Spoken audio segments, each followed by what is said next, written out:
Casse, vols, baisse de fréquentation. À Toulouse, la fin d'année est rude pour les commerçants.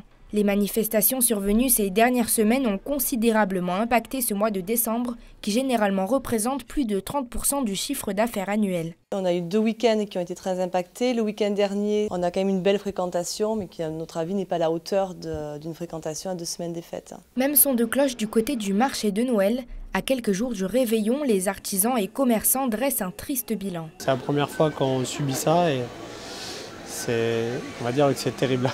C'était catastrophique. Si ce n'était pas les pluies ou les pannes d'électricité, c'était les manifestations. Puis des chiffres naturellement en baisse de par un manque de fréquentation du marché. Dans les quartiers les plus touchés par ces violences urbaines, les barricades de fortune ont remplacé les vitrines. À Padoue, cette agence immobilière a fait les frais de ces débordements. Il y a 15 jours, on a appris par la propriétaire au-dessus que ça avait été cassé.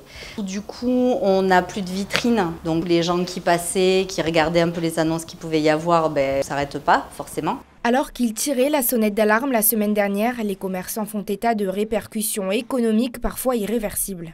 La situation des commerçants est très compliquée en ce moment. On a tous des baisses de chiffre d'affaires très importantes. Concrètement, il y a des commerçants qui vont mettre la clé sous la porte. Il y a des commerçants qui vont devoir dégraisser, il y a des commerçants qui ne pourront pas embaucher l'an prochain, il y a des commerçants qui ne pourront pas avoir des projets d'investissement.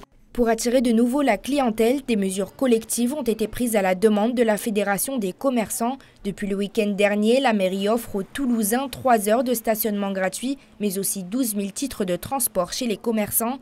Sans oublier les exposants du marché de Noël qui pourraient être exonérés du droit de place. Une décision qui devrait être votée en conseil municipal début 2019.